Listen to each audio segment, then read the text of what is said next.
Hello বন্ধুরা, welcome to blush kitchen. বন্ধুরা, সব বাড়িতেই তো রান্না হয় মাছের মাথার মুড়ি ঘন্ট।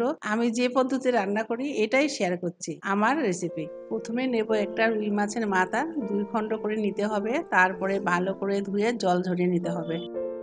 আলু নিয়েছি একটা বড় মাপের, ছোট ছোট করে কেটে একটু গরম জলে একটু লবণ দিয়ে বয়েল সামান্য করেছি।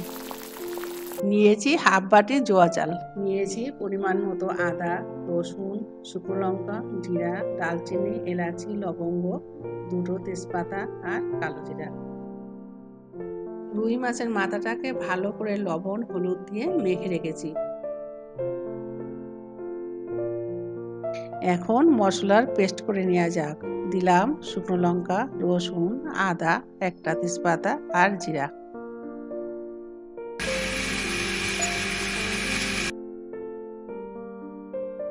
কড়াইতে পরিমাণ মতো তেল গরম বসিয়ে দিলাম। গরম তেলের মধ্যে জোয়া চাল ঢেলে দিলাম। এই জোয়া চাল সব জায়গায় পাওয়া যায় না, আমি শিলং থেকে নিয়ে এসেছি। বন্ধুরা, জোয়া চাল বলতেই একটা কথা না বললেই নয়। আমার শ্বশুর বাড়ি হচ্ছে শিলং, পশ্চিমবঙ্গের মেয়ে। প্রথম শিলংয়ে যখন আমি আসি, পাহাড়, আবহাওয়া, 12 মাস ঠান্ডা, এইসব দেখে আমার মন খুশিতে ভরে ওঠে।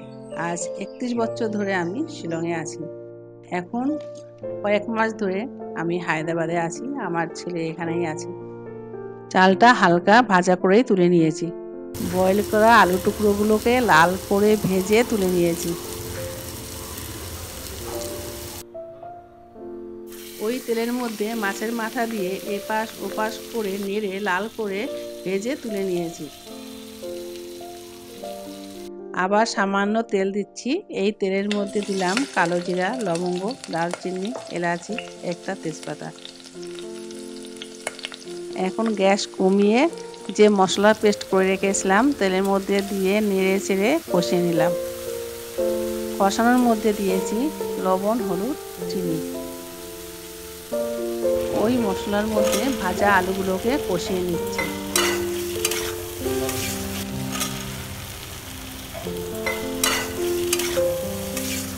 এখন ঝোলের জন্য পরিমাণ মতো গরম জল দিচ্ছি।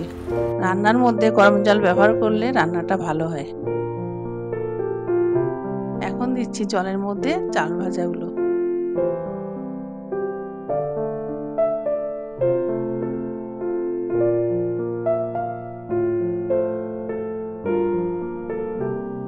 শেষে দিচ্ছি 2 পিস ভেজে রাখা মাছের মাথা।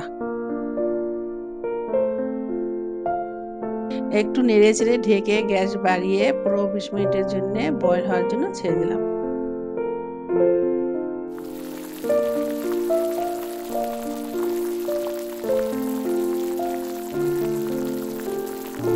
দেখুন বন্ধুরা, কি সুন্দর হয়েছে ঝোলটা। পরিবেশন করার জন্য একদম রেডি।